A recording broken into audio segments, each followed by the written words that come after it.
Empezó este foro del Bicentenario de las Universidades hace 3 semanas. Hubo cerca de 150 actividades que se hicieron en el interior del país, a lo largo y lo ancho de todas nuestras universidades.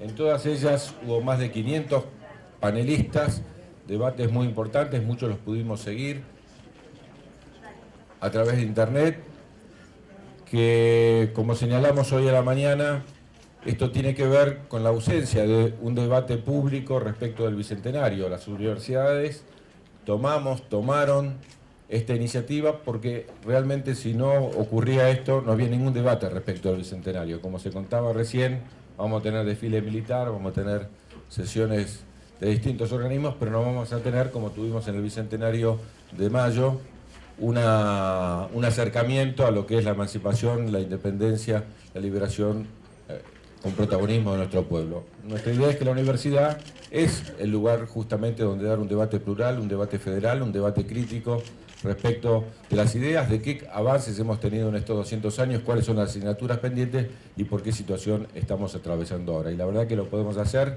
y aprovechamos para agradecer públicamente, en primer lugar, a la Facultad de Ciencias Sociales, que brindó las instalaciones para poder hacer este cierre de la actividad. A todas las universidades, los rectores estuvieron, algunos todavía estuvieron desde la mañana participando de las actividades, y en particular, que debe estar por ahí afuera, queríamos agradecerle a Carolina Mera, la directora del Instituto Geno Germani, que se puso a sus hombros la organización de esta actividad, y la verdad que ha salido maravillosa. Y como ocurrió en la mesa, una de las mesas que estuve, que es la mesa de ciencia, que fue un debate muy importante, el pedido en muchas de las mesas fue cómo continuamos. Y la verdad que tenemos el desafío de las universidades que participamos de esta actividad, las facultades, las universidades académicas, en los lugares donde no fue toda la universidad la que decidió participar, tenemos el desafío de generar un mecanismo permanente, una organización permanente, porque creemos que hay mucho para decir, hay mucho para debatir, hay mucho para discutir respecto todavía de lo que resta por avanzar para la emancipación definitiva de nuestra patria. Así que asumimos el compromiso, lo hago en nombre de todas las universidades que participaron de la actividad, de las unidades académicas, de rápidamente encontrar formas donde por temas nosotros podamos seguir aportando desde el pensamiento crítico, desde el pensamiento plural, pensamiento universitario, a esta idea de formar claramente ámbitos de debate que nos permitan avanzar y profundizar el proceso de transformaciones que debe vivir nuestra patria. Empiezo entonces concretamente a coordinar esta mesa. No hace falta las presentaciones, hablarán en orden Ernesto Calvo, Marisa Herrera, Horacio Berbisky y Raúl Eugenio Zaffaroni.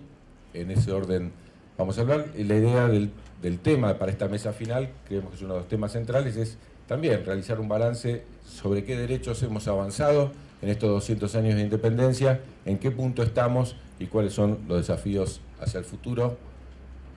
Ernesto, tenés la palabra. Gracias.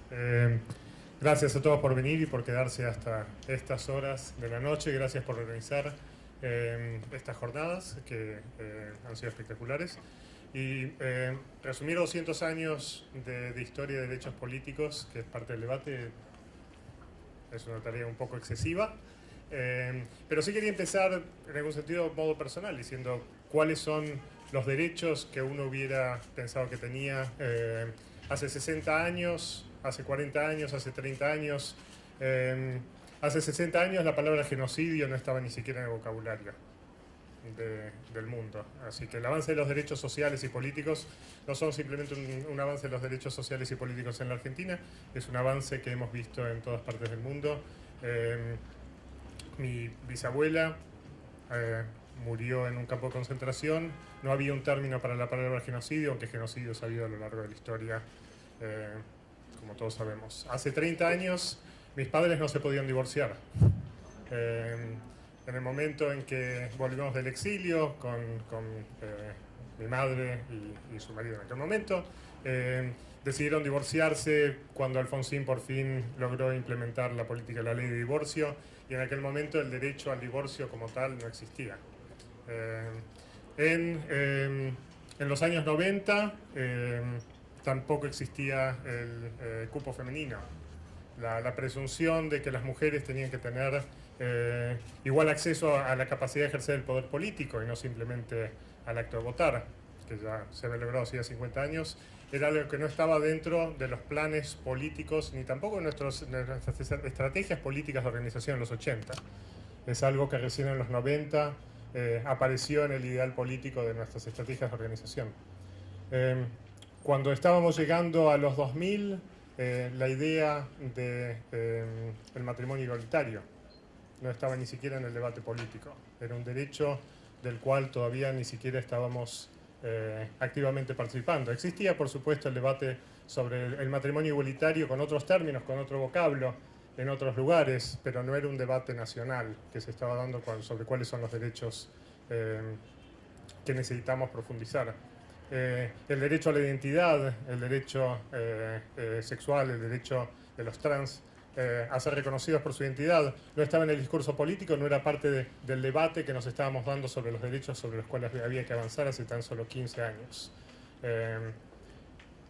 Del mismo modo, en este momento no tenemos un debate sobre los derechos que hay que ganar. Entonces, cuando uno piensa sobre todo lo que hemos logrado, yo me imagino que también en los años 50, en los años 60, en los años 70, en cada momento que nosotros celebramos los avances sociales que se han logrado conquistar, lo hacemos por un lado con la sensación de que es un logro importante, y al mismo tiempo, si hoy miramos lo que se logró hace 100 años con la expansión del voto, lo que se logró hace 50 con derechos sociales, lo que se logró hace 30 en el área de divorcio, lo que se logró hace 20, 25 con la cuota femenina, lo que se logró con los derechos de género, de identidad en esos últimos 15 años, lo hacemos por un lado con una sensación de logro, pero preguntándonos qué era lo que estaba pasando antes.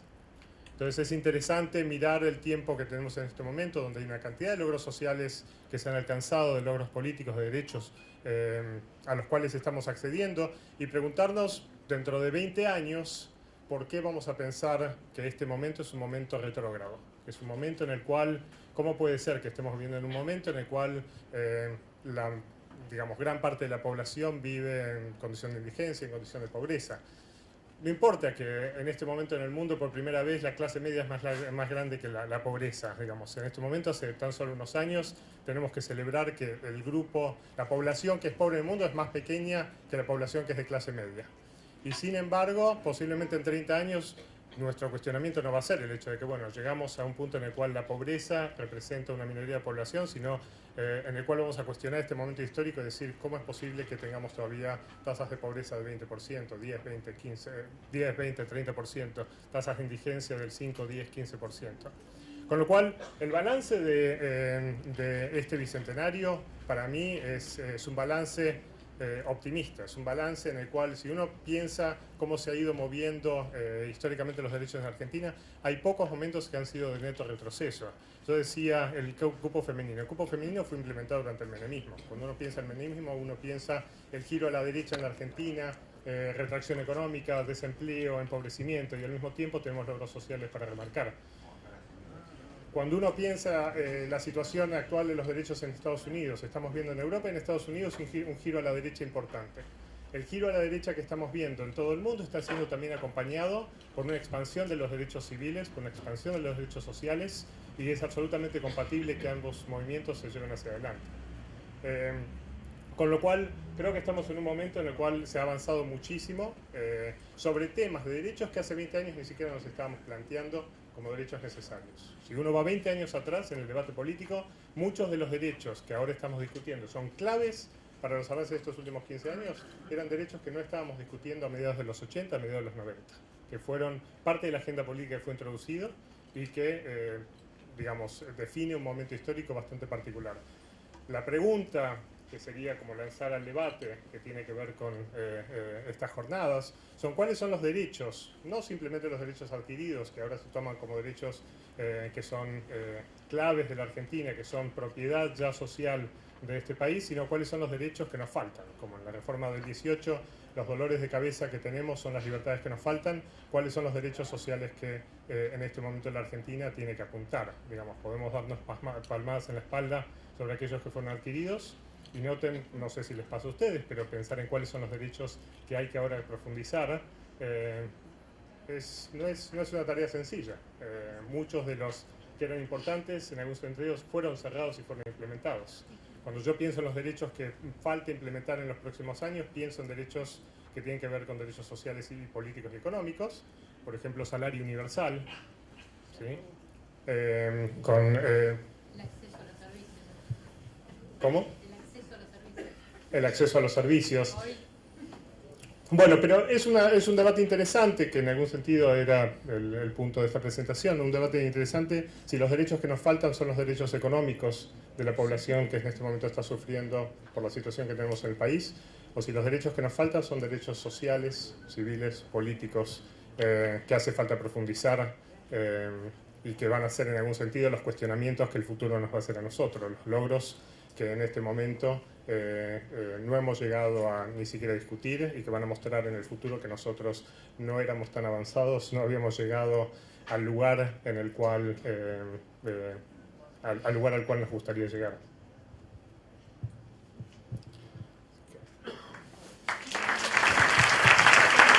Gracias, Ernesto. Marisa. Bueno, hola, ¿cómo están? Perdón, pero me cambian anteojos.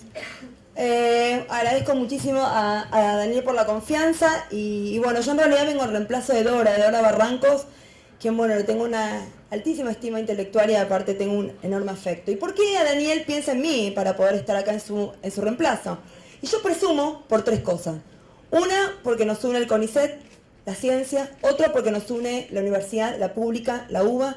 Y otra, porque nos une el cupo femenino. Básicamente en esta mesa había que tener un mínimo de cupo femenino.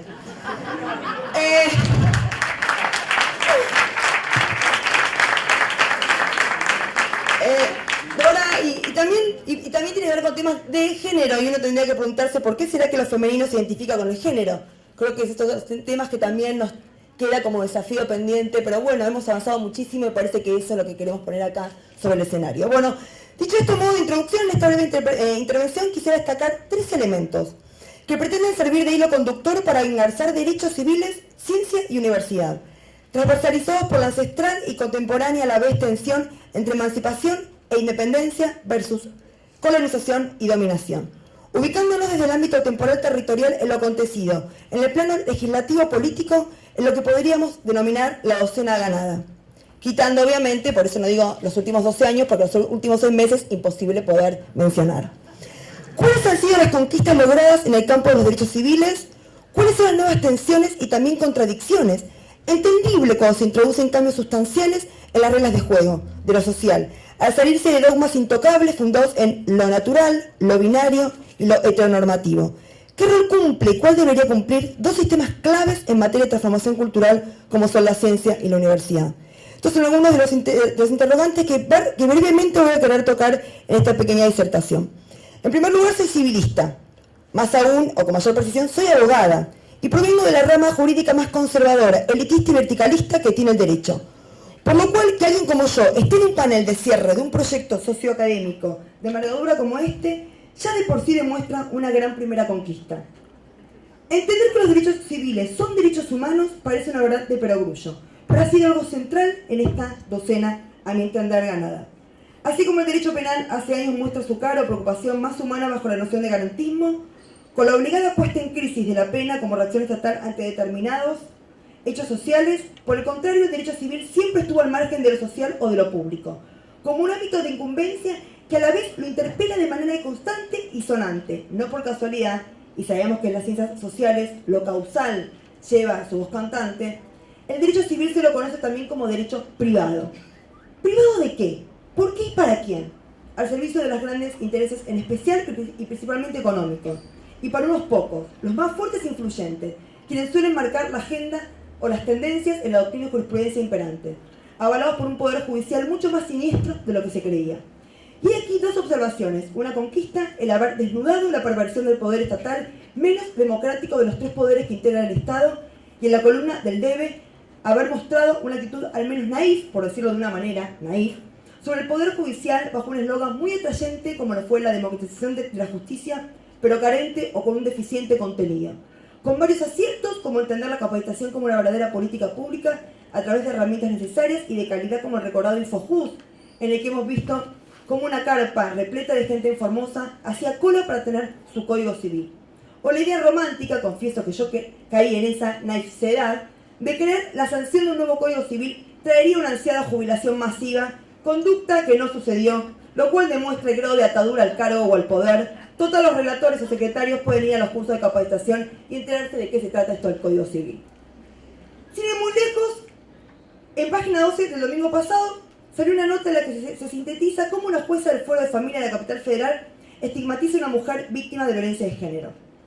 O recordar la excelente investigación también de página que dio cuenta de una truculenta historia de abuso sexual y silencio familiar protagonizado por un ex camarista civil hipercatólico, el de misa todos los domingos en San Isidro, que abusó durante años a sus nietas, cuyo hijo hoy es juez de familia y tiene algún otro familiar también dentro del mismo fuero. O sea, la conocida familia judicial, sobre la cual la docena ganada se quedó a mitad de camino, o para algunos se la habría empoderado al colocárselo en un falso y siniestro lugar de víctima. Entonces, ¿cuánto se lo puedo desarticular? Permiso, ¿eh? Ay, me abrí ya que estamos, gracias. Ya que estoy poco, los tengo acá dando.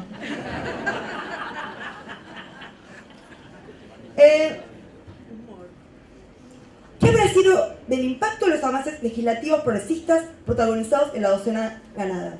En la estructura insustancial del Poder Judicial.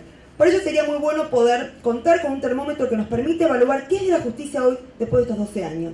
Pero para ello deberíamos como primera medida corrernos del ruido mediático de la justicia federal que pretende tapar todo, lo cual obstaculiza poder indagar sobre cuáles han sido los avances y si los hubo y en qué sentido, y lo que aún falta seguramente muchísimo para modificar de raíz al ámbito igual de prejuicioso como el penal, como es el Fuero de Familia. ¿Acaso es otra casualidad que la ira que generó el proyecto de reforma del Código Penal, con otras connotaciones, haya estado presente en el entonces anteproyecto del Código Civil, justamente lo relativo a las relaciones de familia? Al parecer, regular a favor de los más débiles, o con una denominación más contemporánea, cuya consolidación se lo debemos a la docena ganada, como lo es la noción de vulnerabilidad, despertó acaloradas críticas por parte de los sectores más fundamentalistas y conservadores del ámbito jurídico, demostrando que aún son la amplia mayoría. Por otra parte, nos encontramos con la tríada conformada por medios de comunicación, justicia y reformas legislativas en el campo civil, en especial en materia de derechos personalísimos como los derechos sexuales. Se trata de otra compleja interacción que la docena ganada puso sobre el escenario para tensarla. ¿Por qué el Código Civil tuvo tan mala prensa? Por ser tildado erróneamente de ser un código K. ¿Acaso Lorenzetti, Hayton y Kemmelmacher pueden ser considerados K? Nada más alejado de ello. Del total de 110 personas que trabajamos en el código, los que podríamos ser etiquetados de K, a lo sumo, con fuerza y viento a favor, seríamos unos 5 o 6, con todo el peso y el costo personal profesional que ello significa dentro del derecho privado. Y acá engarzamos con el segundo elemento que me interesa destacar en esta oportunidad y que justifica mi participación en esta mesa. Se trata del peso real y simbólico de las elocuentes, evidentes y estridentes, podríamos decir la triple E, en la vereda opuestísima de la triple A, ampliación de derechos. ¿Cuál es el contenido, la materia o sustancia de la docena ganada en lo que respecta a los derechos civiles, que en definitiva son derechos políticos en el sentido más genuino y profundo del término? Para pasar rápidamente a cuáles son, arrancamos 2 días antes de la asunción de Néstor con el 23 de mayo la creación del Programa Nacional de Salud Sexual y Reproductiva como bandera o columna vertebral de una gran cantidad de políticas públicas en la materia, profundizándose el entrecruzamiento básico entre salud, sexualidad, cuerpos y género. A fines de ese año, en diciembre del 2003, se sanciona la Ley de Migraciones, ocupándose de una población claramente postergada y discriminada.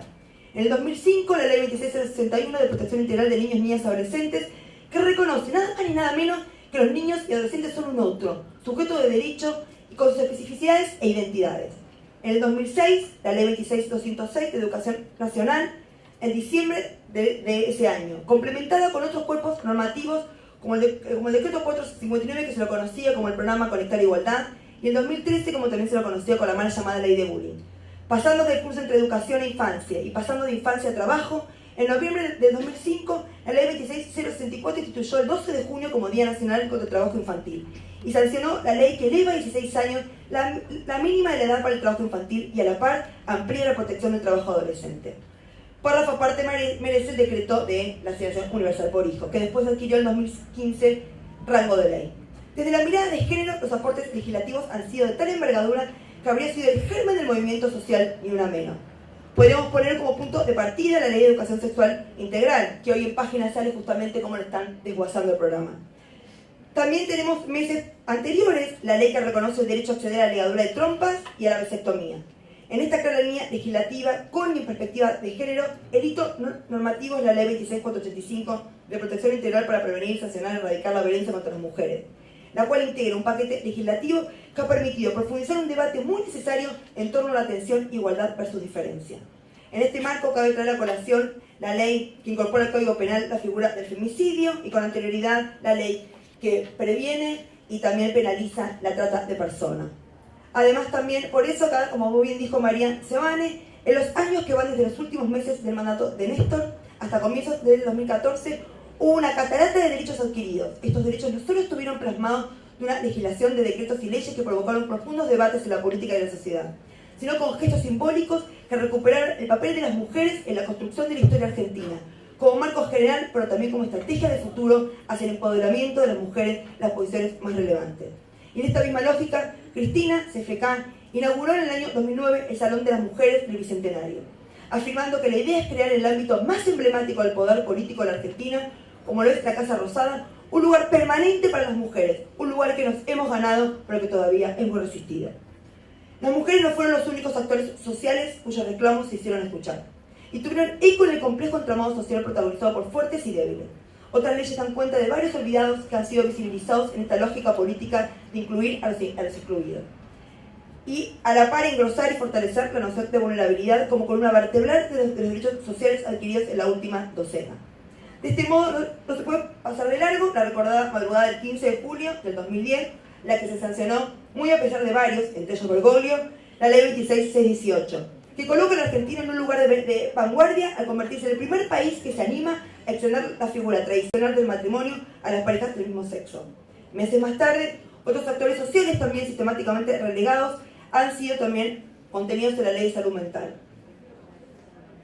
En el 2012 se sanciona la Ley de Muerte Digna y en el mismo año también la Ley de Identidad de Género, la cual es hábil para profundizar la mirada crítica sobre la noción de naturaleza y a la par realzar la idea de que los vínculos familiares, en especial los de afecto, son una clara construcción social, que la ley no puede desconocer. Señalar que lo que realmente importa es la identidad autopercibida es una apuesta clara en favor o defensa de la autonomía y de la libertad. No por nada esta ley fue seguida por Dinamarca en el 2014 y el Parlamento Europeo recomendó seguir la legislación argentina en esta materia. En el 2013 se sancionó la Ley de Acceso Integral a las técnicas de reproducción asistida, la cual no está pensada en la cobertura médica fundada en la noción de infertilidad o de salud, sino como la posibilidad de satisfacer el derecho de toda persona a formar una familia, con total independencia de la orientación sexual y el estado civil de las personas. Desde esta óptica, fácil se concluye que la cobertura no solo es para las parejas de diversos sexos que lo pueden procrear sin la ayuda de la ciencia, sino también está disponible para las parejas del mismo sexo, las mujeres sin pareja, quienes pretenden conformar una familia monoparental, tan familiar como cualquier otra. En este contexto legislativo absolutamente inclusivo, en términos de transformaciones sociales con contenido popular, como se dice en la reciente Declaración de Ciencia y Tecnología a 200 años de la independencia y a 6 meses del gobierno de Cambiemos, el nuevo Código Civil no le quedaba mucha opción que ser revolucionario, en los aspectos más sensibles del derecho civil, como lo son las relaciones de familia. Acá se profundizan los derechos de los niños, de las mujeres, de las personas con discapacidad, a la par del obligado reconocimiento de una mayor cantidad de formas de vivir en familia, basados en los principios de autonomía y libertad, cuyas limitaciones están siempre en función de la protección a los más débiles, reforzado por el principio de igualdad y no discriminación, para lo cual hay que tener presentes las diferencias, porque ello en definitiva hace respeto por la identidad como derecho humano, que ha calado muy hondo con absoluta razón en el derecho argentino.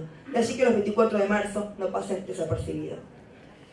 Claramente, está bien, el código ha tenido algunas tensiones, el famoso tema del embrión no implantado, el comienzo de la persona humana, el rol de la iglesia en esos debates, pero más allá de eso, claramente el Código Civil, hasta hace unos años, solo unos pocos nos veíamos contenido.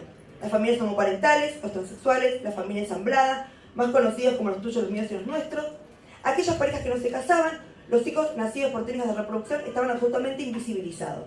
Como bien se decía, la patria es el otro.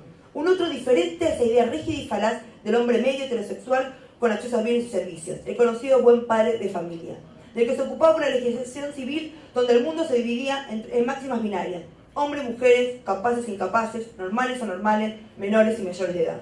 Salirse de esta lógica perversa, tan perversa como la justicia misma, Fue para muchos, entre ellas la Iglesia Católica, un actor social que sigue siendo por demás decisivo cuando se trata de familias, intimidades, identidades y cuerpos, un gran cimbronazo. Pero lo más asombroso, y que acá me parece importante destacar, es que las resistencias no solo han provenido de diferentes voces conservadoras, lo cual es entendible, o al menos previsible, sino de aquellos quienes supuestamente defienden posturas progresistas. En otras palabras, el intento sistemático desde la denominada academia de correr a muchas de estas conquistas legislativas como el Código Civil mismo por izquierda. Justo hace unos días leí un trabajo de una investigadora del CONICET que, siguiendo ciertos autores, a los que denomino Nino Boys o Nino Girls también ahora, entienden que en el país ha habido durante la docena ganada, para ellos obviamente perdida, un doble estándar. Al haberse reconocido derechos a las personas LGBTI y regular las técnicas de reproducción, pero no hacia el aborto. Al respecto se dice que estaríamos ante un denominado, y no por nada el encanto que los envuelve del inglés, pinkwashing. Esto es, la estrategia de conceder ciertos derechos a cambio de beneficios políticos, es decir, una forma de lavar la imagen. Citando a dos autoras, una de ellas que trabaja actualmente en el Ministerio de Seguridad, y hay que trabajar hoy en el Ministerio de Seguridad, y tildarse de zurda, dice cuestiona si el rápido reconocimiento de los derechos del colectivo LGBTI y la falta de reconocimiento del aborto tienen que ver con una inclusión genuina de las minorías sexuales o con un cálculo de costos políticos electorales. Más allá del adjetivo rápido, que daría por un análisis propio y profundo, lo cierto es que ese supuesto doble estándar revela a mi entender en el fondo el miedo y el prejuicio a lo popular, como si la ciencia y universidad, sintetizados en esta noción marketinera de academia, fueran dos carriles absolutamente incompatibles con un proyecto nacional y popular. En esta lógica, ampliar derechos a favor de minorías sistemáticamente excluidas y discriminadas jamás puede ser catalogado de un doble estándar. En todo caso, decisiones legislativas de ese orden colocan más en evidencia ciertas falacias y silencios legislativos, como lo es el aborto en el derecho argentino. Si de doble estándar se trata, me parecería bueno que el pseudoprogresismo se mire un poco a sí mismo.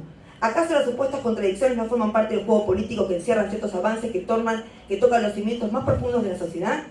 ¿Qué lugar ocupa la universidad y la ciencia en un contexto claramente mucho más complejo, como lo es estar a 200 años de independencia, en un fuerte retroceso dependiente tras una docena ganada en términos de ruptura y libertad? Debo aquí entonces ingresar a analizar el último punto, por lo cual creo que estoy aquí sentada. Mi doble rol de profesora e investigadora, el sentido más institucional de la universidad, en mi caso la UBA, y la ciencia, en mi caso el CONICET. Soy crítica de ambos espacios, confieso que mucho más del primero que del segundo.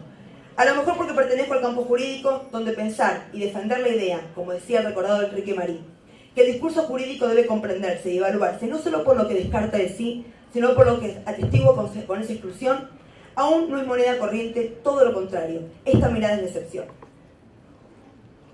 Este es otro de los grandes desafíos que quedaron pendientes, una deconstrucción profunda del derecho para que esté al servicio de lo público y no de lo privado, teniéndose en cuenta algo tan básico y allí la importancia de la ley como herramienta de transformación cultural, que todo lo que no se legisla a favor del más débil queda automáticamente legislado a favor del más fuerte. Este principio nos interpela y nos combina a repensar nuestro papel como educadores y científicos sociales. ¿Qué compromiso real tiene la universidad pública para tomar y fortalecer estos pilares y actuar en consecuencia? La respuesta parece estar muy lejos, con solo saber, por ejemplo, y como muestra anecdótica, que en la Facultad de Derecho de la UBA los concursos tardan más de 10 años para asegurarse mantener el padrón lo más intacto posible en pos del bendito statu quo. El pensamiento heredado, como diría Castoriadis. Oyendo en un plano más práctico la jerga tribunalicia, el conocido, porque siempre se hizo así.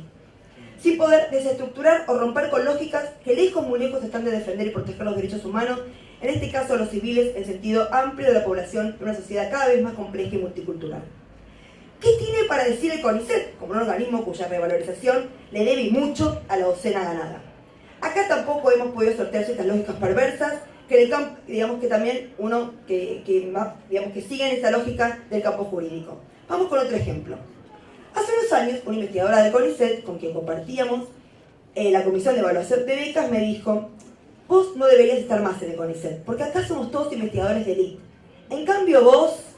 Y se produce un silencio que yo completo de manera rápida diciéndole: yo soy una investigadora militante, sabiendo que con esa palabra la pondría en un lugar incómoda, y además sintetizaba perfectamente y en pocas palabras lo que ambas queríamos decir o donde nos queríamos posicionar. Le dije que CONICET, justamente y en especial en ese lugar, debíamos estar ambos perfiles de investigadora. Ahora parecería que en la práctica de los hechos ella tendría razón, porque a la hora de evaluar el desarrollo y la labor de los investigadores en ciencias sociales se aplica el mismo régimen que los sistemas de científicos anglosajones, cuyo foco está puesto en las ciencias duras, por lo cual lo único que vale son las publicaciones en revistas indexadas del famoso Grupo 1. Es decir, no me candidateo para nada, ¿eh? Es decir, solo importa difundir un artículo en una revista en Oslo, en inglés, obviamente, que sabemos que no va a tener absolutamente ningún impacto en el país. Y de nada vale haber formado parte de las diferentes estrategias legislativas significativas que han cambiado y mejorado totalmente, sustancialmente la vida de las personas. Pregúntenle a alguna escuela que ha implicado el reconocimiento de que un niño pueda tener 2 madres y 2 padres. No solo desde la formación docente, el vínculo entre pares y los mismos padres, incluso modificaciones del formato, de los formularios. Mismo valor cero tienen los libros en los que se estructura y difunde un modelo o una mirada del derecho absolutamente diferente, en la que la voz oficial hoy es hablar del derecho de las familias en plural, en que la S de diferencia encierra muchísimo más que solamente una palabra de adición, una letra de adición. Más aún, porque estas obras están destinadas a 2 públicos centrales, los operadores jurídicos, que son quienes aplican las leyes, y los estudiantes, quienes se encuentran en el momento estructural y estructurante de su formación. Ahora bien, ¿qué pasa con estos 200 años de independencia? Es una excelente excusa para preguntarnos en serio qué esperamos de los investigadores sociales en un país de una América Latina golpeada por una dependencia que aún sigue latente. ¿Acaso la ciencia en sí no debe ser militante en el sentido pleno de la palabra? Aquel que milita, que brinda su apoyo a una causa o un proyecto, que despliega una actitud y una conducta acorde con sus indagaciones. Por último, si de universidad y ciencia de desafíos se trata, no podemos dejar de señalar el alto grado de individualismo que aún envuelve y prima en ambos sistemas.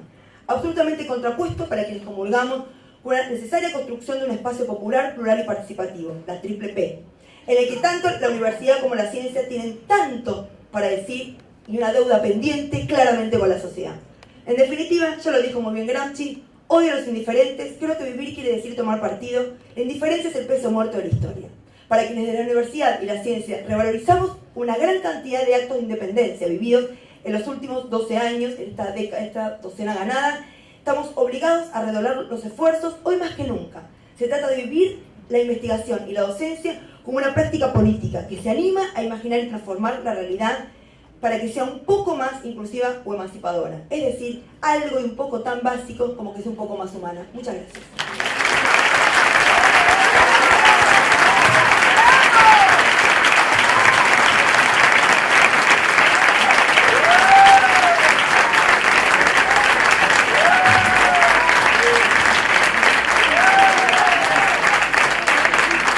Agradecemos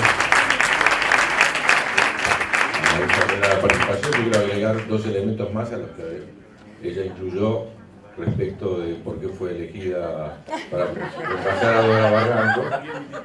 Una que realmente trabajó muchísimo junto a nosotros en el Senado por todas estas leyes que Marisa comentó que fueron aprobadas, pero también por muchas que no nos salieron. Presentamos, aunque parezca mentira, la de familias ensambladas, que fue la primera que presenté como senador, fue rechazada. Se levantaron los senadores en el momento de la votación para no dar quórum para votar. Quiero decirlo, eso pasó en 2008. ¿Cómo cambió la realidad nuestra a partir de esfuerzo? Y la segunda razón, se habrán dado cuenta, es que va a participar ahora, dentro de muy poquito, en la Olimpiada de cantidad de palabras que se pueden decir por minuto. La tercera que fue el ciclón. Porque es verdad que por el cupo quizás no alcanza el 33%, pero si sumamos las palabras que vamos a decir todos nosotros, creo que claramente podemos.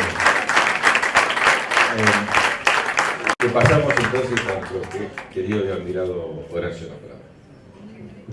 Muchas gracias. Bueno, yo me preguntaba, digamos, cómo se puede manejar, digamos, un balance de derechos en 200 años en 15 minutos. Y como yo realmente no tengo la capacidad ni de Marisa ni de Tato Bores para hablar a esa velocidad supersónica, digo, por una cuestión de género, ¿no? Y que al mismo tiempo se entienda lo que uno dice, ¿no? Entonces voy a tratar de hacer una reflexión que sea menos una rendición de cuentas de 2 siglos que un planteo de algunos puntos nodales, siguiendo la doctrina de mi querida compañera Peri Lugones, para quien la única verdad es la parcialidad. Frase que no era muy popular en la década del 70, pero que 40 años después es indiscutible. Y lo hemos visto. Yo podría hacer dos discursos absolutamente contradictorios y voy a intentar hacerlos. El primero es que nada es irreversible, todo se puede perder y que las cosas sólidas se desvanecen en el aire. Y esto es la realidad que estamos viendo todos los días en nuestro país. Un gobierno que llega por la vía electoral en segunda vuelta con una diferencia de 2% de los votos, lo cual quiere decir que basta con que 1,5% de esos votos cambie de idea, cambiaría el gobierno, o hubiera cambiado el gobierno, actúa como si tuviera lo que llama un mandato y como si tuviera el respaldo del 70% de la sociedad, y ni siquiera puede descartarse que ese sea el camino para lograr el consenso del 70% de la sociedad, que es el aspecto más patético de la situación que se está viviendo, por lo menos en los primeros 6 meses, y de acuerdo con las intencionadas mediciones de las consultoras de opinión pública. Un gobierno que además, digamos, habría que dimensionar su verdadera representatividad, recordando que en la elección primaria del mes de agosto, hace menos de un año, no llegó al 30% de los votos, y que en la primera vuelta de la elección presidencial de octubre llegó, si no recuerdo mal, al 34%, y que solo con la sumatoria de todo aquello que estaba en contra de la posibilidad de continuar el proceso que se estaba viviendo en el país, aquellos que estaban y que se dividían en aquellos que estaban en contra de más de lo mismo y aquellos que estaban en contra de menos de lo mismo, porque, digamos, las dudas sobre el candidato que llevó la otra propuesta a la segunda vuelta cumplieron un rol muy significativo en el resultado electoral. Es decir, hubo rechazo por derecha y hubo rechazos por izquierda también, que contribuyeron a ese resultado.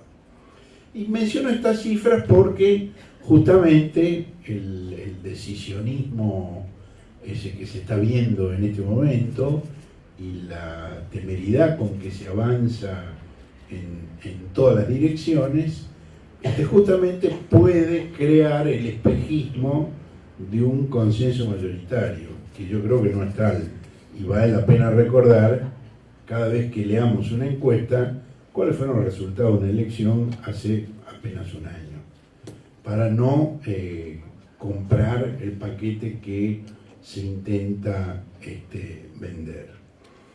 Ese gobierno, decía, está avanzando sobre una serie de derechos conquistados.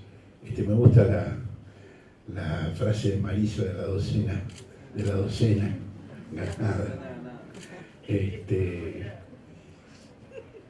que parecían inmodificables, que parecían irreversibles y que se ve que no lo son.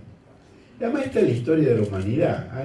Los derechos se defienden y se conquistan y se batallan todos los días.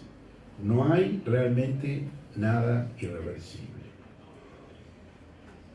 El desmantelamiento de programas, los despidos de trabajadores, el arreglo fulminante con los fondos buitres, el vertiginoso nuevo endeudamiento externo, cuyas consecuencias no se sienten en este momento, pero se van a sentir catastróficamente dentro de no demasiados años, en una remake de lo que ya vivimos los que tenemos cierta edad y recordamos muy bien en la década del 90, con las consecuencias del tremendo colapso de fin de siglo.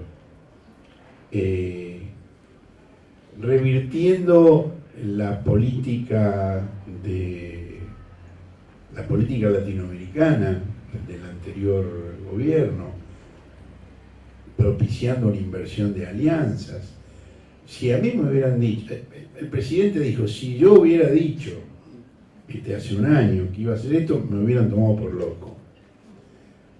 En realidad hay que decodificarlo, porque como habla con la papa en la boca, no podés tomar literalmente, tenés que tratar de entender lo que quiso decir. Han comparado con la frase de Menem, que en realidad no es de Menem sino de Guillermo Vilas. Fue Guillermo Vilas el que dijo, si Menem hubiera dicho lo que iba a hacer no lo hubieran votado, qué vivo es. No lo dijo el propio Menem. Bueno, ahora se está comparando la frase de Macri con la de Menem, pero en realidad Macri quiso decir otra cosa. Macri no quiso decir que escondió lo que iba a hacer porque de otro modo no se lo hubieran permitido. Macri estuvo diciendo que si él hubiera dicho todo lo que iba a hacer, no hubieran creído que fuera posible. Eso es lo que quiso decir. Y tiene razón. Y tiene razón. Es una reflexión casi inteligente del presidente.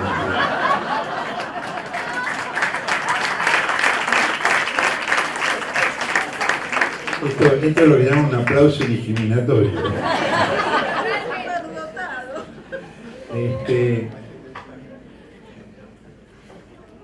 Bueno, si alguien hubiera dicho hace un año que un presidente argentino, en la semana del bicentenario de la independencia, se iba a mostrar con una escarapela de los Estados Unidos, he dicho, no, boludo, ¿cómo? Eso no puede, eso no puede ser. Bueno, pasa. No usó la escarapela argentina el 25 de mayo, pero sí usó la escarapela norteamericana el 4 de julio. Y no solo él. Hay ese portal con muchas fotos que edita Daniel Haddad, publicó 25 fotos del festejo en la Embajada de Estados Unidos, donde hay muchos dirigentes políticos, culturales, argentinos, que se pusieron la escarapela norteamericana. Bueno, hay que contar con eso. Esa es, digamos, una de las líneas del relato que uno puede hacer.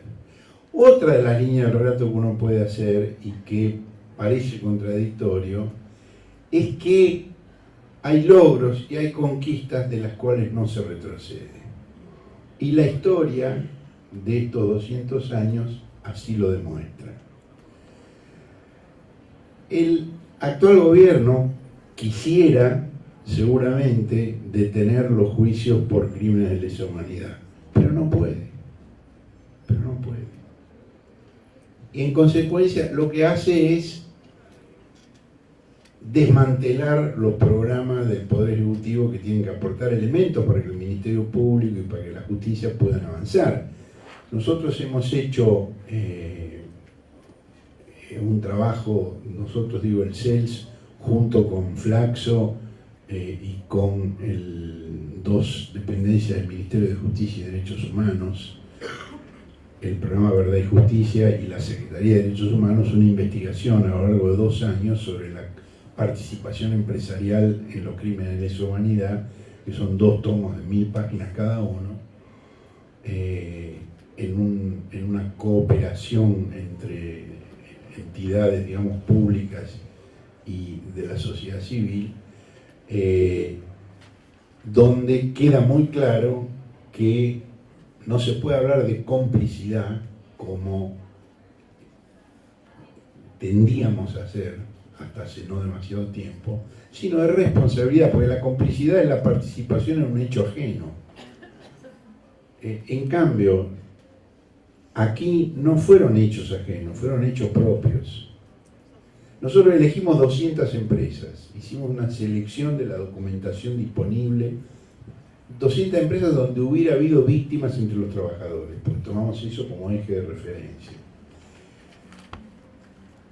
Relevamos toda la información disponible en todo tipo de archivos, públicos, privados, periodísticos, académicos, oficiales.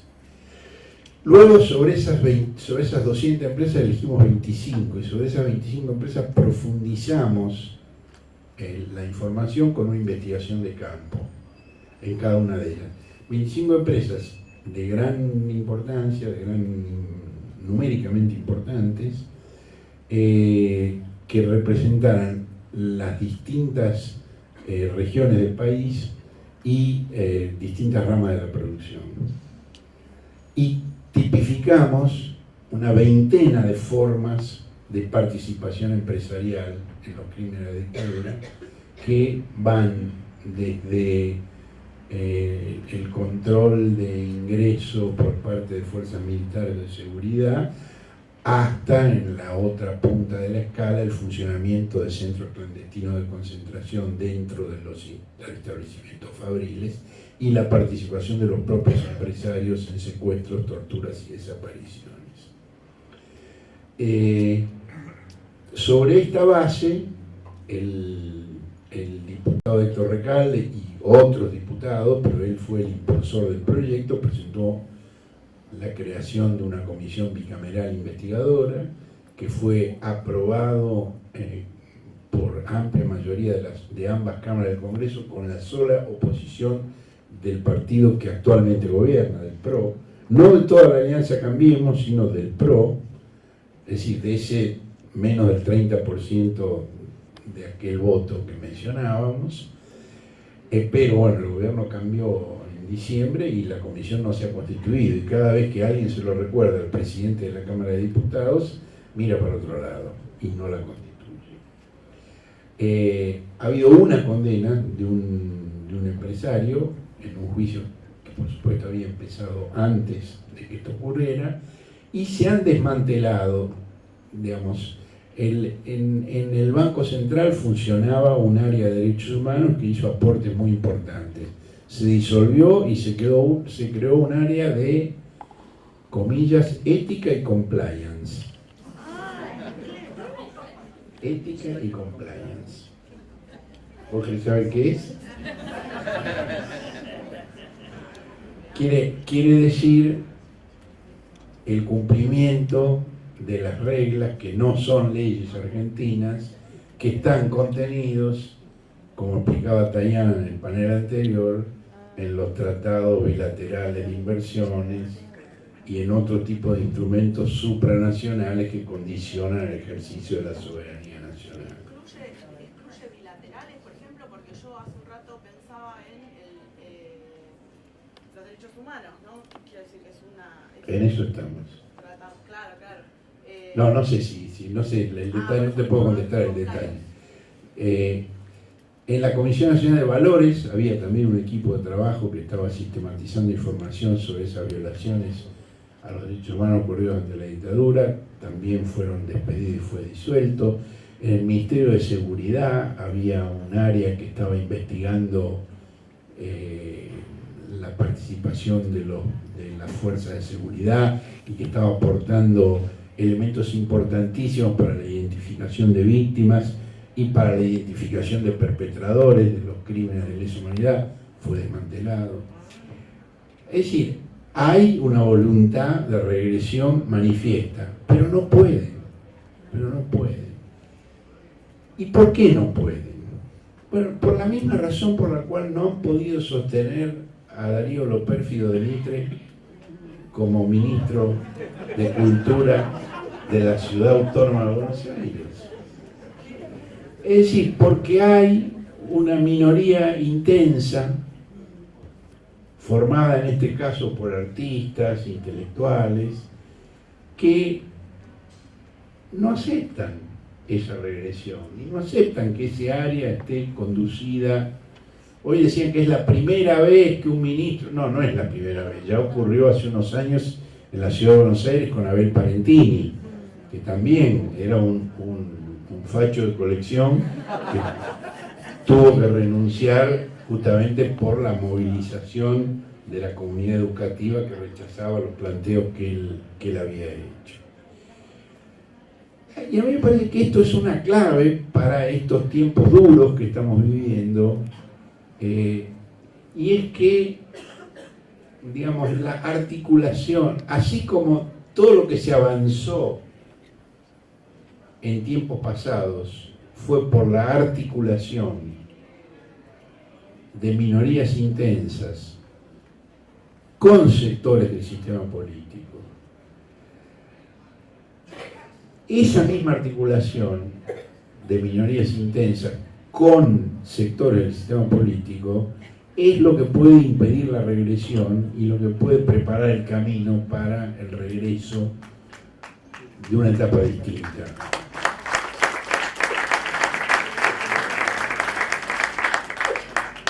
Durante muchos años desde la derecha se planteaba que Kirchner aprovechó los derechos humanos, que usó los derechos humanos. Y yo creo que es cierto, yo creo que esa frase es cierta. Está dicha con mala leche, pero no es falsa. Ahora, desde los organismos de derechos humanos, a esto yo contesto siempre, sí, Kirchner nos usó, pero estábamos esperando que vinieran los demás también y no vinieron.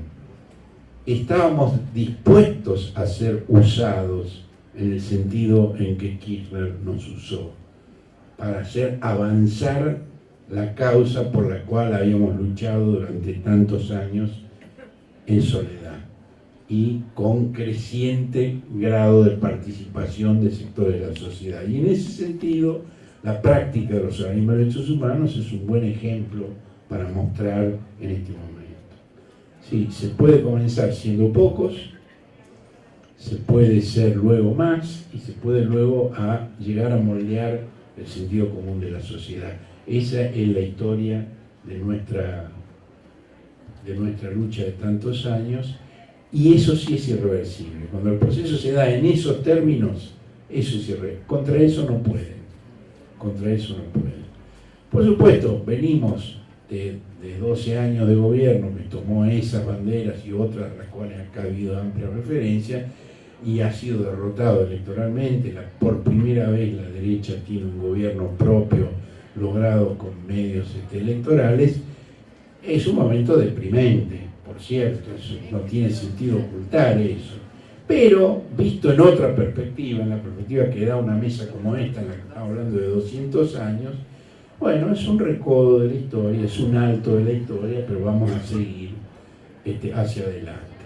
Y para terminar, con la técnica de mi amigo Martín Granowski, que es un expositor fantástico, dice, bueno, en los 5 minutos que me queda, y habla otros 15. Y a los 14 dicen, los 3 minutos que faltan. No, pero esto es nada más que un chiste, yo voy a ser breve.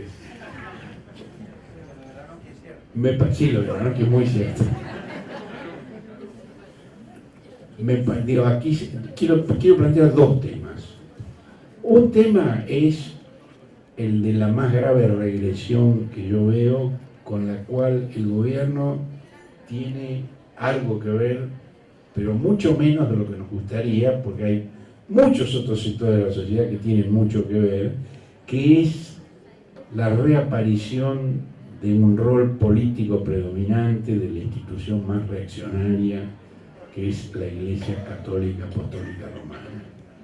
Regresión que comienza con la elección de uno de sus miembros argentinos como Papa en el año 2013 y que, con una habilidad política extraordinaria, ha conseguido que el conjunto del sistema político argentino baile la melodía que él quiere. Ha comenzado, luego de 10 años o 12 años 9 eran, de hostigar a un gobierno nacional y popular, tirándole con el discurso de la pobreza al gobierno que más había hecho para enfrentarla y tirándole con el discurso de la corrupción a ese gobierno, pasó, una vez elegido como Papa, de eso al eslogan "hay que cuidar a Cristina", que es una forma insidiosa y ambigua, fue una forma insidiosa y ambigua de significar que era un gobierno débil y que él era el que estaba protegiéndolo para que pudiera terminar su mandato. Luego, con el cambio de gobierno, recibió con expresión indescriptible al nuevo presidente en una audiencia de apenas 22 minutos y con esa combinación de histeriqueo, toalla mojada y vacío sádico, consiguió que el gobierno, histeriqueo, toalla mojada y vacío sádico.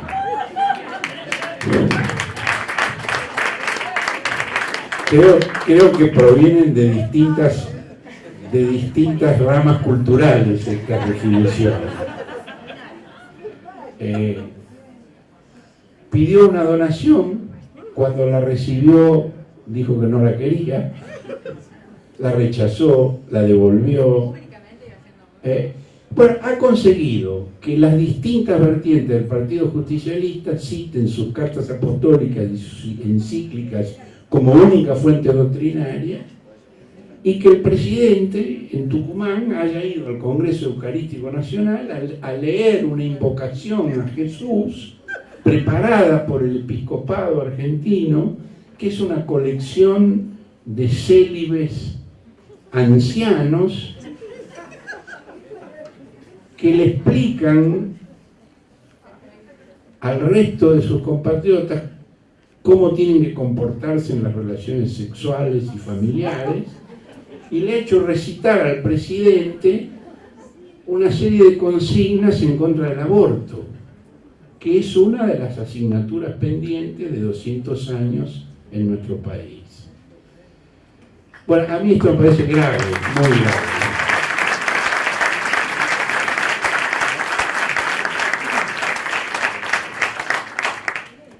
Y uno podría decir, bueno, estas son cuestiones de la vida privada que son importantes, pero es más bien una problemática europea. Aquí nosotros, en el tercer mundo, la problemática que tenemos de la liberación. Bueno, en el tercer mundo, la problemática de liberación que plantea el señor Bergoglio es la lucha contra la corrupción. Se puede ser pecador, pero no corrupto. Yo no sé en qué página de la Biblia encontró esa distinción, estoy esperando que lo explique. Recibe a los jueces y les pide que avancen en el show mediático contra los funcionarios del anterior gobierno, y la instalación del tema de la lucha contra el narcotráfico como si fuera el principal problema que tiene nuestro país. Bueno, esto también me parece grave, y es una de las cosas que quería señalar, porque me parece que va a condicionar la vida política argentina durante los años que le queden de vida al Papa argentino. Y la otra cosa que quería decir, yo creo que Marisa hizo una exposición muy buena sobre el tema del Código Civil, en el cual ella trabajó muchísimo con Aida Kemmelmacher, en todo el tema que tiene que ver justamente con las cuestiones de género. Conozco muy bien el rol que ella ha tenido y me parece que hay elementos muy positivos en el nuevo código, pero también creo que hay elementos muy negativos en el nuevo código, y algunos de ellos tienen que ver con el que yo creo que es el principal problema que tiene la Argentina, que es el acceso al hábitat. El acceso, no digo a la vivienda, al hábitat, porque el hábitat incluye mucho más que la vivienda, el derecho a la ciudad, el derecho al acceso a los servicios que alguien mencionó desde la platea, que me parece muy importante, sobre todo en este momento que están llegando cuentas descomunales que ponen en entredicho el derecho a los servicios.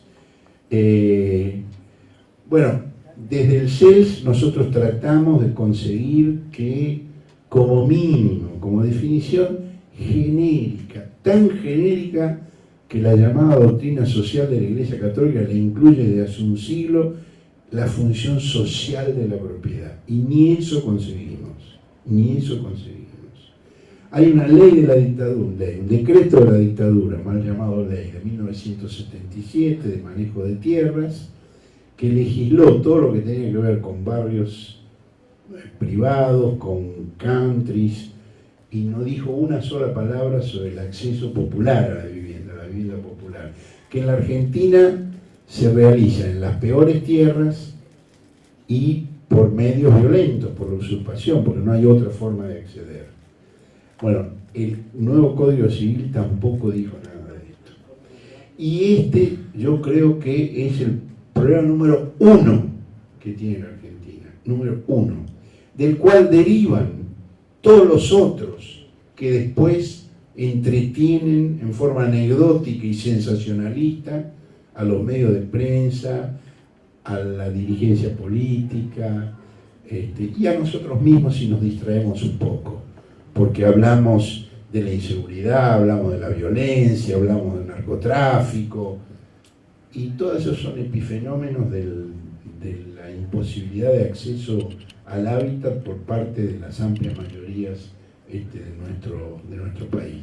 Para mí esa es la asignatura pendiente número 1 que tiene nuestro país, y espero que no nos lleve 200 años solucionarlo. Muchas gracias.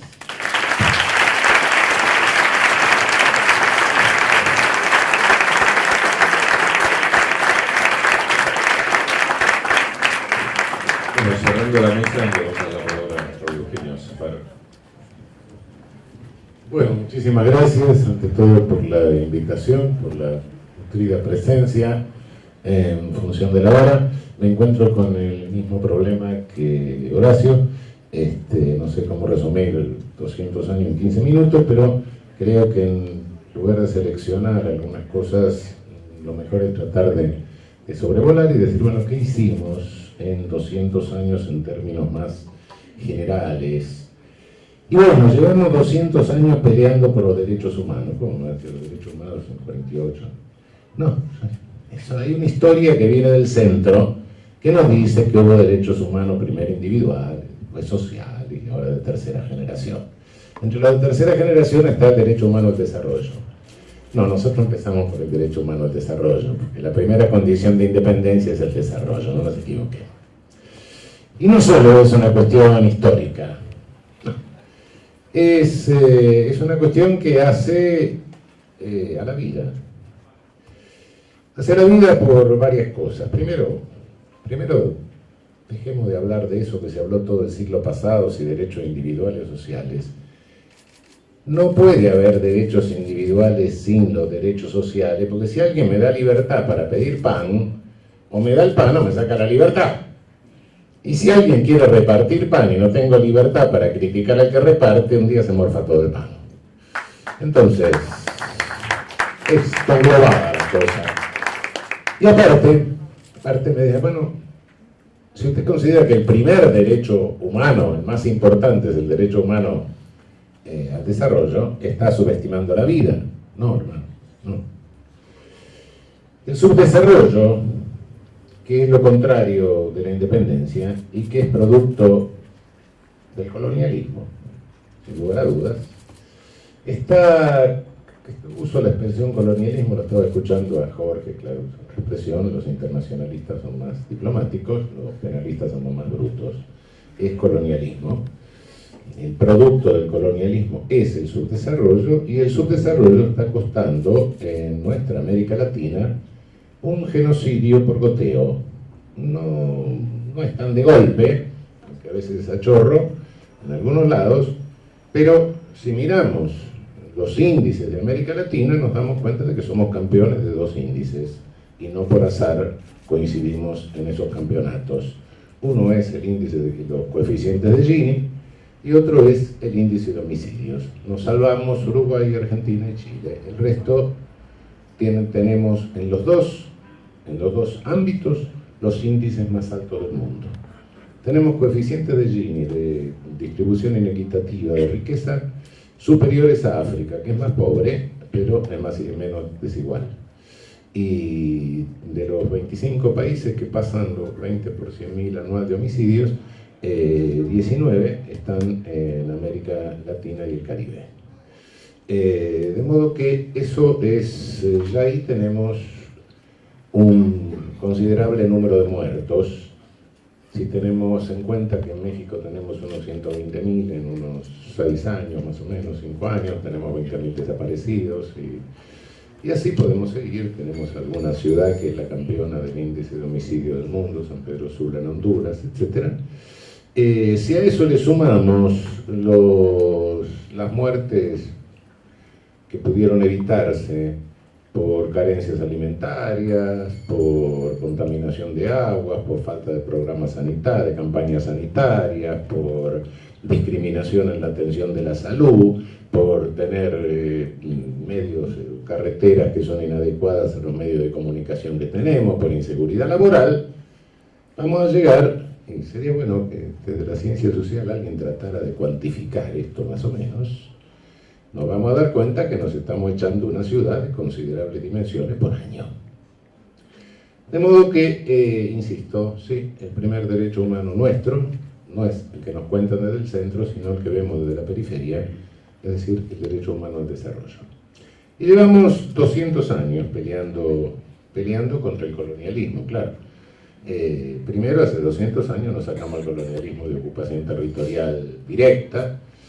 Después vino el neocolonialismo, que nos ocupó territorialmente, pero en forma indirecta, a través de nuestras oligarquías proconsulares, primero, y después a través de nuestras fuerzas armadas convenientemente alienadas después.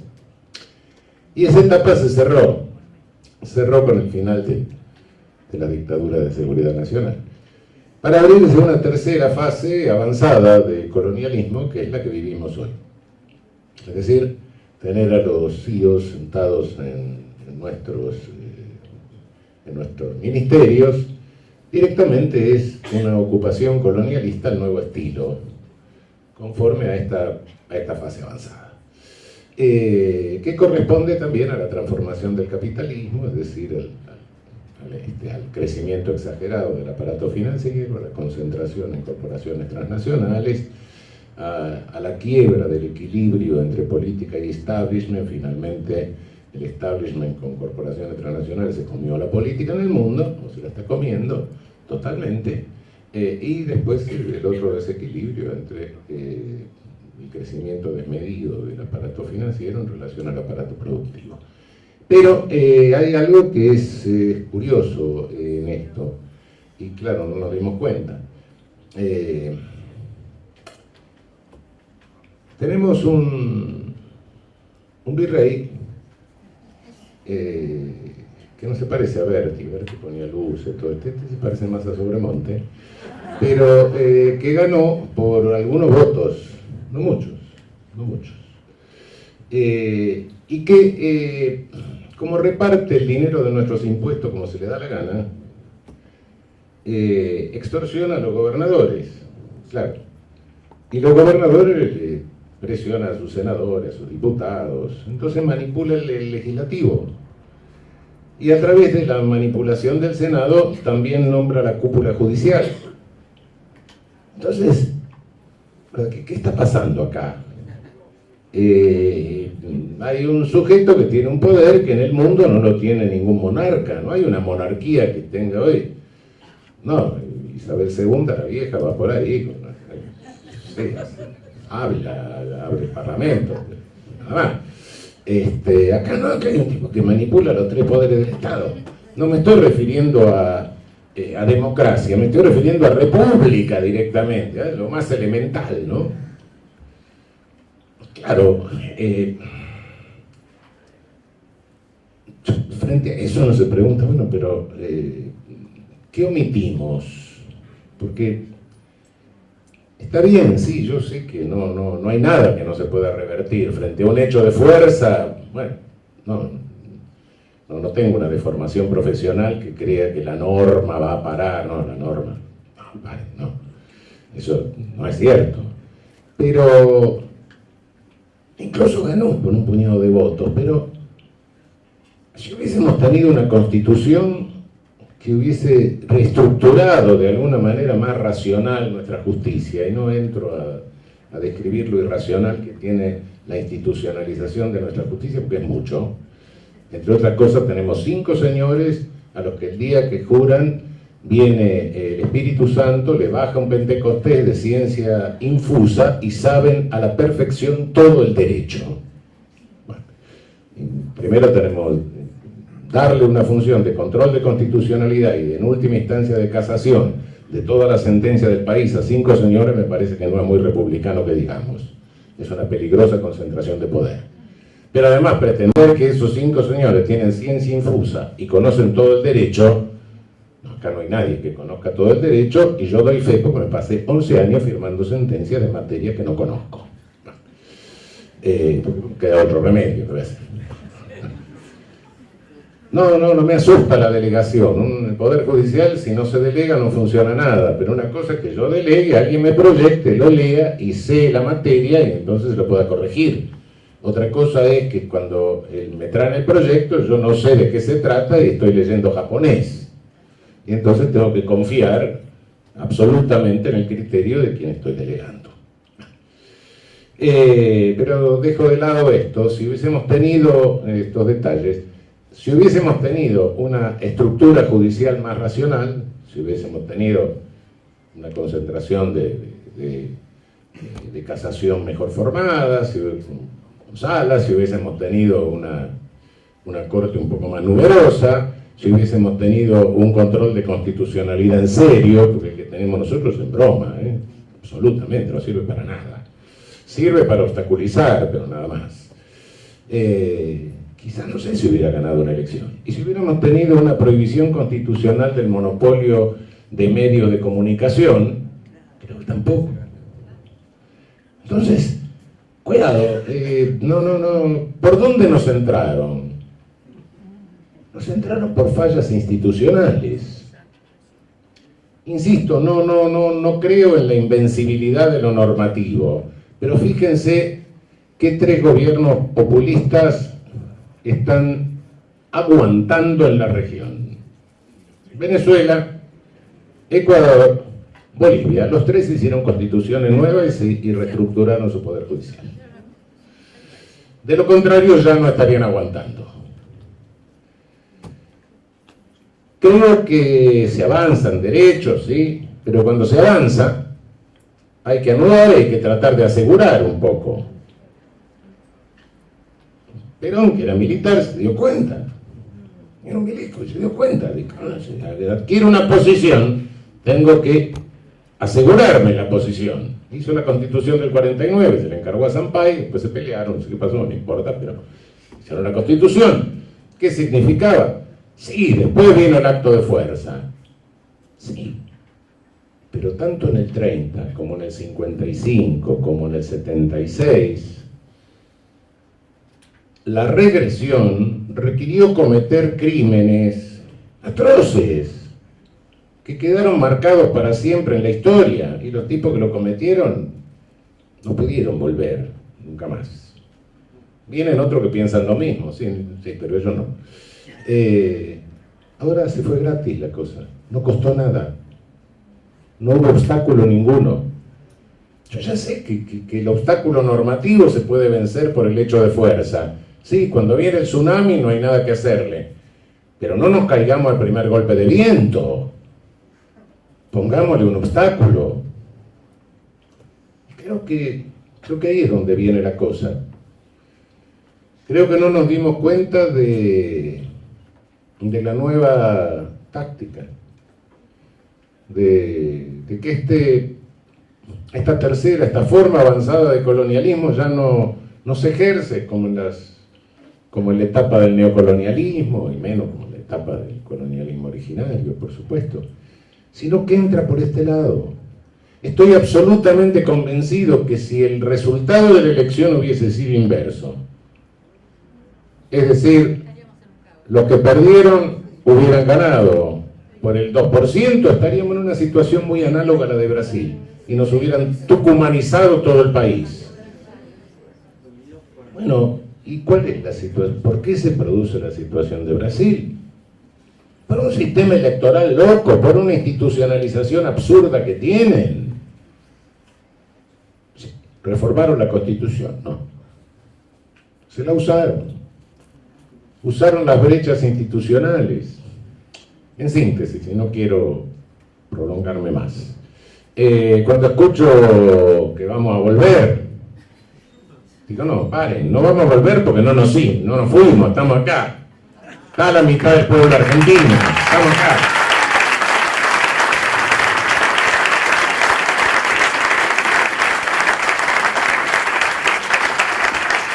Estamos acá, pero vamos a tener que pensar qué vamos a hacer. Lo primero que tenemos que pensar, necesitamos una idea fuerza. Tenemos que hacer un modelo de Estado de resistencia al colonialismo. Las locuras que tiene nuestra Constitución. Hace 150 años que no podemos saber, no podemos decidir cómo se reparte la coparticipación federal. Antes le llamaban el derecho de aduana, qué sé yo, se separó Buenos Aires, 10 años, todo un desastre ese. Ahora le llamamos coparticipación federal. En consecuencia, como en el 94 nadie se puso de acuerdo, se derivó una ley que requiere tanto consenso que no se puede sancionar nunca, y en consecuencia sigue haciendo el Ejecutivo lo que se le da la gana. ¿Acaso hay algo en nuestra Constitución que nos diga, algo que diga, miren, traten de cambiar ese sistema tributario que tienen, que está basado en el consumo? El barrendero está pagando el mismo impuesto que paga el CEO que va a comprar 1 kilo de fideos. Bueno, piensen un poco entonces, ¿no? ¿Hay alguna disposición en nuestra Constitución que diga, bueno, las Fuerzas Armadas no pueden intervenir en seguridad interna? No hay. ¿Hay alguna disposición referida a los objetivos y a las condiciones de nuestras policías? No lo hay. ¿Hay alguna disposición referida a los servicios de inteligencia? Cuidado que hoy los servicios de inteligencia son claves. Hoy la tecnología de información hace que directamente ha desaparecido la privacidad o tiende a desaparecer totalmente. Yo no me imagino un mundo donde ya directamente no haya privacidad y donde a nadie le importe, porque como ya no hay privacidad, a nadie le importa que le saquen una foto defecando. No, yo, perdón, estoy viejo, no me lo imagino. Pero bueno, pero vamos camino de eso, vamos camino a una desaparición directamente tecnológica de la privacidad. Entonces, cuidado con los servicios de informaciones, no hay límite. Más bien, hoy la dificultad en el mundo no es juntar la información, sino elaborarla, porque eso son horas hombre, claro, horas de trabajo. Y bueno, información se puede juntar cualquiera. Bueno, pero hay algo en nuestra Constitución que prevea un poco, limite un poco, condiciones que todo servicio de informaciones tenga una vigilancia plural, política, etcétera, como tienen algunas constituciones europeas. No lo tenemos. No hay. Y así podría seguir. Realmente creo que vamos a seguir estando. Creo que así como nada es irreversible en un sentido, tampoco lo es en otro. Las regresiones pueden superarse, pero cuidado, eso no lo hace el derecho, por supuesto, eso lo hacen los pueblos, eso hacen los conflictos, eso hace la dinámica social. Desde el derecho lo que podemos hacer es no interferir la dinámica social, es decir, proteger los espacios de dinámica social, pero no lo vamos a cambiar nosotros. Y a ustedes les quería decir, sobre todo aprovecho que estoy hablando en un público de ciencias sociales, que esto que estoy diciendo no es una cuestión de juristas, no. Primero es una cuestión de ingeniería institucional. Y la ingeniería institucional no se la pregunten a los constitucionalistas nuestros, porque es un desastre. Ahí tienen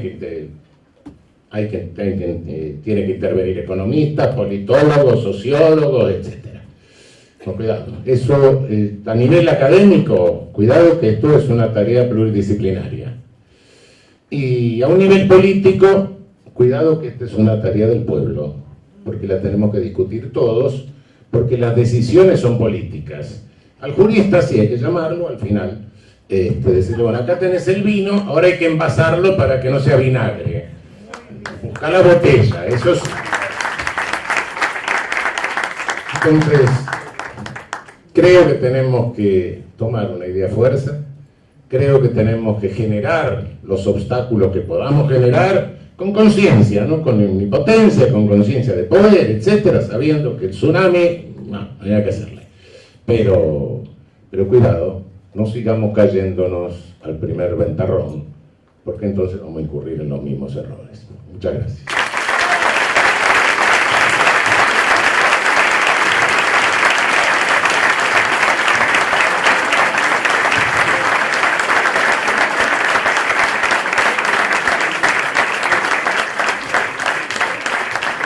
Bueno, dado lo avanzado de la hora, vamos a cerrar la mesa aquí.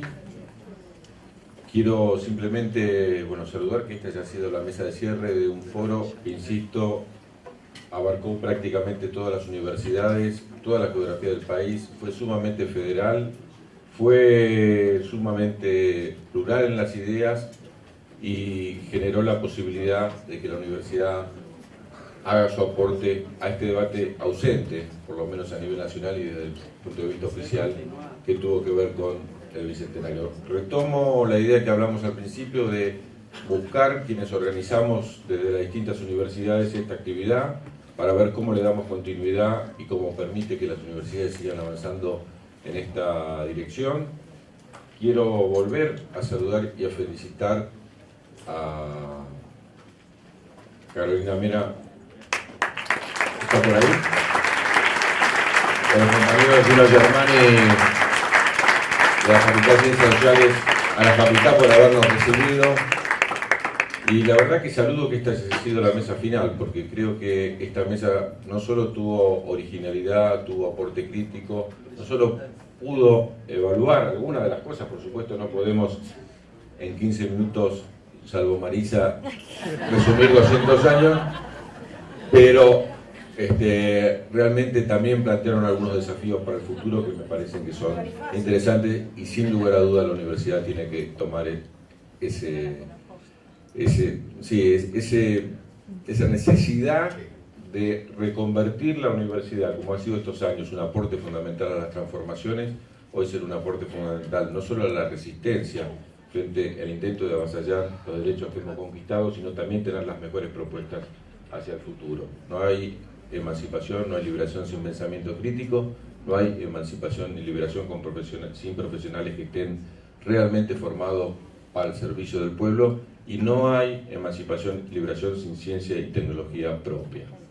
¿No? Hoy yo señalaba en una mesa que mientras que nosotros estamos hablando acá, decía nuestro presidente en Europa, qué suerte que volvíamos al primer bicentenario más o menos, porque volvía a reflejar la idea de que nosotros tenemos que producir materia prima y comprar los productos industrializados. Eso es lo que decía del acuerdo del Mercosur con la Unión Europea. Decía, orgulloso que respetar cuáles son las ventajas comparativas de cada uno de los bloques. Y nuestro bloque tiene la ventaja comparativa de los productos primarios. Ya sabemos a dónde nos lleva, ahí nos llevó.